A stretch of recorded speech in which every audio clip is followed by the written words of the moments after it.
Jusqu'à où veux-tu propulser?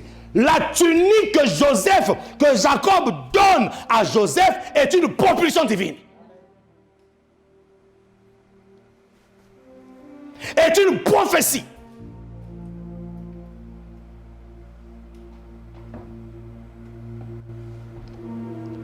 Dis-moi l'école familiale.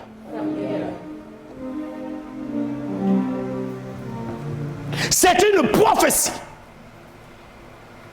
La flèche est dans tes mains. Jusqu'à où tu vas les lancer? Le jour où les ennemis se présentent, ce sont ces mêmes flèches-là que tu as lancées qui vont se mettre debout pour dire c'est nous. Nous sommes des flèches qui ont été lancées. Ah, je déclare, je prophétise sur mes fils et mes filles spirituels. Je vous lancerai comme des flèches. Ah, je sais que le jour où je ne serai pas là, sa nation continuera. Je le sais, mon ami, je le sais à 200%, à 1000%. Vous savez pourquoi? Parce que je sais ce que j'ai investi dans la vie de mes fils et mes filles spirituels. Je sais. Même quand ceux-là ne sont pas encore sortis, Dieu m'a dit, ça ne fait rien. C'est une bombe atomique que je vais préparer. Dieu m'a dit, ça ne fait rien. C'est une bombe à retardement. Dieu m'a dit, ce que tu fais là, on appelle ça une bombe à Voilà. Je sais. Vous savez, il y a certains de mes filles, quand je les entends, même quand j'entends, moi là, je dis, ok, yes. Mon ami, quand le père spirituel dit yes, ça veut dire que c'est bon. Je ne leur dis pas, hein, mais quand j'entends ce mot, je dis, ok. Oh, Seigneur. Mais je ne leur dis pas encore. Hein? Mais je sens.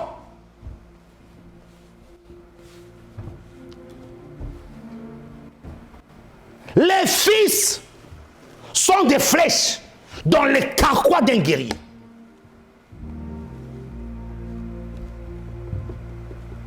Le jour où les ennemis se présentent devant toi et qu'il y a un fils, il n'y a aucun fils qui sort, ça veut dire que tu n'as pas eu de fils. Tu ne les as pas propulsés. Ou ils étaient là, mais tu ne les as pas propulsés. Qui peut acclamer le roi des rois ici là?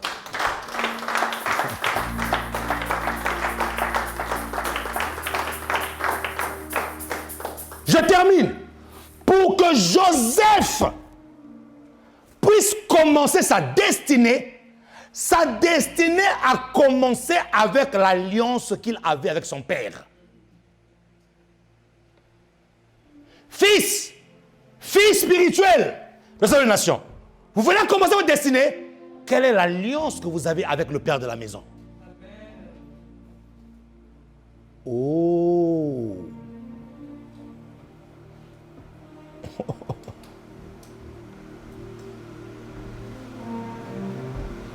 La destinée a commencé avec l'alliance et la destinée a commencé avec la tunique, avec le vêtement.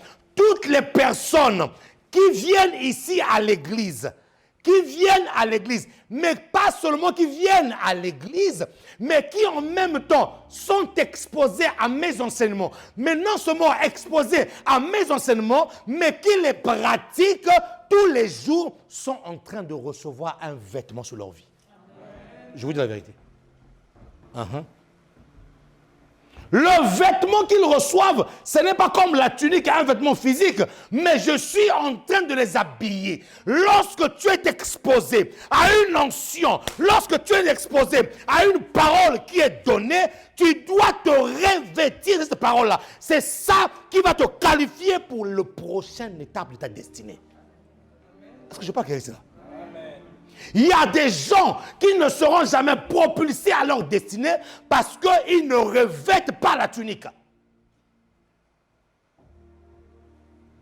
Ils ne mettent pas la tunique que le Père a confectionnée. Écoutez-moi très bien, ce n'est pas Joseph qui a confectionné la tunique, c'est Jacob qui a confectionné la tunique. En d'autres termes, c'est le Père qui fait. Et ce que le Père te donne, c'est bon pour toi. Je n'ai pas entendu ton amen ici là. Le Père est en train train de te revêtir, est en train de t'outiller, est en train de te donner des choses pour la prochaine étape de ta destinée. C'est pour ça que tous les enfants, tous les chrétiens qui se réunissent dans une église, mais qui ne prennent pas en considération les paroles de leur pasteur, les prédications, les enseignements, ces chrétiens-là sont des chrétiens nus, ils n'ont pas un vêtement en eux dont le monde spirituel identifie dans leur vie pour dire que celui-là va aller loin. Rien du tout. Je vous dis la vérité. Si tu viens dans cette église-là, et que les enseignements que tu reçois, tu ne les portes pas, tu n'endosses pas là. Mon ami, le vêtement te permet d'être identifié. Mon ami, le vêtement te permet d'être identifié. Lorsque tu vois un soldat, tu sais que c'est un soldat. Lorsque tu vois un douanier, tu sais que c'est un douanier. Lorsque tu vois un magistrat avec sa toge, tu sais que c'est un magie. La tenue te permet d'être identifié. Et donc, la tenue que tu reçois sur ta vie, c'est par rapport aux paroles que tu pratiques qui te donnent une identité, mon ami. Est-ce que je parle quelque chose là? Et ta destinée ne commence pas, ta destinée commence dans ta famille physique ou ta famille spirituelle. Dans la famille spirituelle, tu as un père spirituel. Est-ce que tu es connecté à l'alliance du père spirituel? Quand je dis être connecté à l'alliance du père spirituel, ce n'est pas forcément venir ici, là, comme on a vu des fois des alliances se faire. Nous faisons une alliance. Tout le monde, et tous les caméras du monde entier sont là. Et alliance entre le pasteur et tel. Alliance. Mon ami, non. Des fois, c'est la mascarade. Des fois, c'est l'hypocrisie. Pour qu'on voie que non, moi, je suis. Non. Quand on parle d'une alliance, ça dit que tu entres dans la vision. Quand on parle d'une alliance, tu te rends compte que la souffrance du Père devient ta souffrance à toi. Là où le Père est en train de gémir, toi tu gémis. Ce qui dérange ton Père me dérange aussi. Un vrai fils, une vraie fille ne peut pas rester indifférent lorsque son Père est en train de gémir. Il va se salir les mains. Il va mettre la main dans la pâte parce que là, il ne s'agit pas de travailler. On ne travaille pas pour le Père. Non, non. On travaille avec le Père pour un héritage. Oh!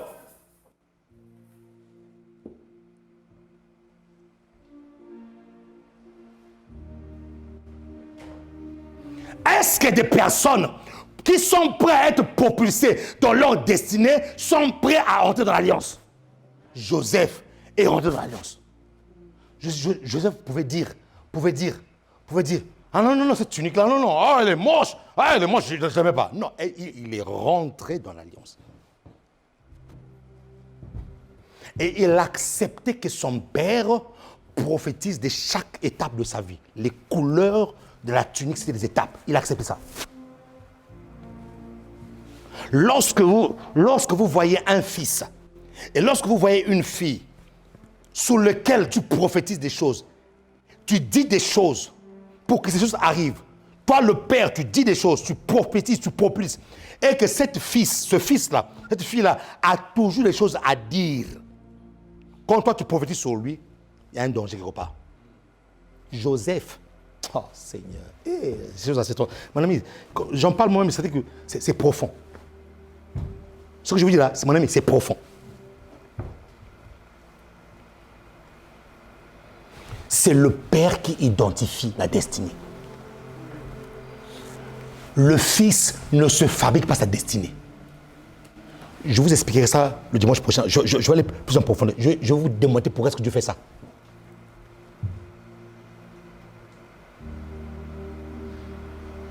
Alors que j'étais un jeune homme, venant à l'église, nettoyant l'église, faisant des rideaux, faisant des trucs, il y a quelqu'un, il y a un père qui était là, qui est en train d'identifier, qui a vu quelque chose. C'est pour ça, vous allez remarquer une chose. Pour des personnes qui ont de leur destinée spirituelle, même lorsque Dieu les a parlé en coulisses, Dieu permettra que ceux qu'ils ont reçus là soient confirmés par un père. Dis-moi, Gamaliel, n'était pas là lorsque l'apôtre Paul a vu Jésus-Christ sur la route de Gda. Je pense que quelqu'un ici là. Mon ami, est-ce que Gamaliel était là? Il n'était pas. Jésus s'est révélé à qui? À Paul, le grand apôtre Paul. Mais qu'est-ce que Dieu a dit? Je te tue tes yeux là. Je ferme tes yeux là. Pour que tu comprennes que non, tu dois obéir à une loi. La loi du Père qui reconnaît ce que tu as. Voilà là où beaucoup de personnes échouent, même à l'église. La loi du Père qui doit reconnaître. Tu dois être attaché à quelqu'un. Tu dois entrer dans une alliance. Il faut que je puisse te détruire tes yeux là pour que ce monsieur-là prie pour toi.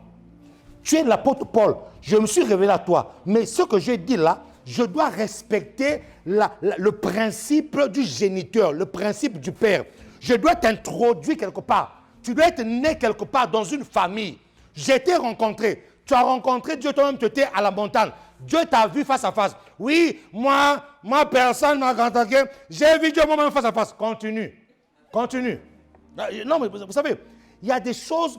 Mon ami, c'est pour ça que j'ai dit, hein, là, ce sont les clés que je vous donne. Tiens-moi les clés. Tiens encore des clés. Non, moi je n'ai pas besoin d'un tel. Parce que j'ai vu Dieu.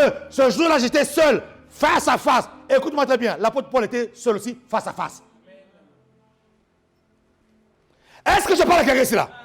Il était aussi seul, face à face. Mais son face à face là, pour que Dieu le fasse comprendre qu'écoute-moi, tu n'es pas le top des tops. Tu n'es pas le meilleur des meilleurs. Même si tu m'as vu face à face, il y a un principe que je respecte.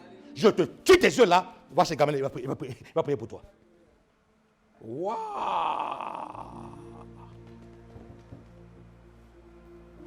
Et il est resté là des années avant même d'aller rencontrer d'autres apôtres. Dis-moi, c'est un principe. Dis encore, c'est un principe. Joseph, la destinée de Joseph ne pouvait pas commencer si Jacob n'avait pas identifié son appel et si Joseph n'était pas entré dans l'alliance et si Joseph n'avait pas accepté les différentes étapes de sa vie qui ont été prophétisées.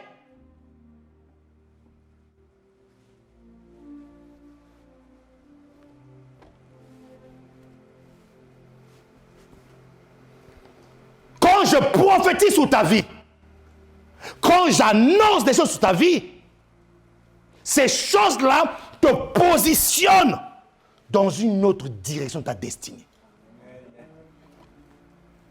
Waouh! C'est pour ça qu'on dit Père. Père Abba. Source.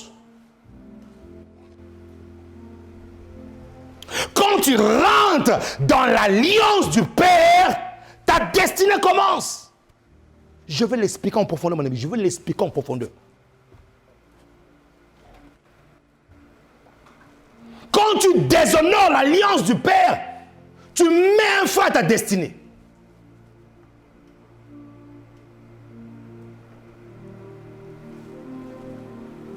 Il est rentré dans l'alliance. Il a mis sa tunique. Lorsqu'il a mis sa tunique, dis-moi, les choses ont commencé. Dis-moi, les choses ont commencé. Acclame le roi des rois, le Seigneur des Seigneurs. Acclame mieux que ça. Mets-toi debout. Mets-toi debout là-dessus. Mets-toi debout. Mets-toi debout. J'ai déjà débordé de 15 minutes. Il y a tellement de choses à dire. Il y a tellement de choses à dire. Tellement de choses à dire. Waouh!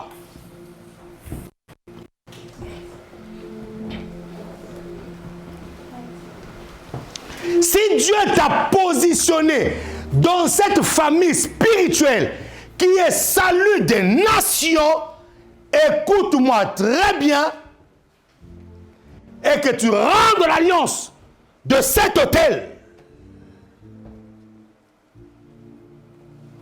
et que je libère des paroles sur ta vie, ta destinée commence.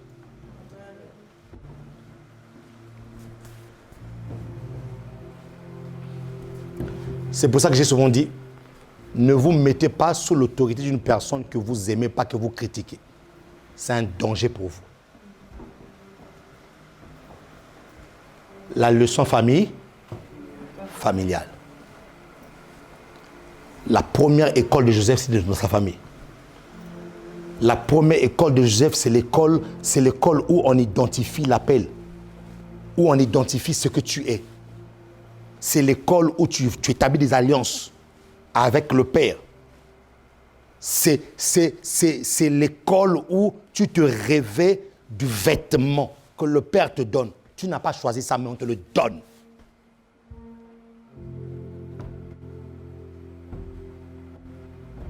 Parce que le Père sait ce qui est bon pour toi.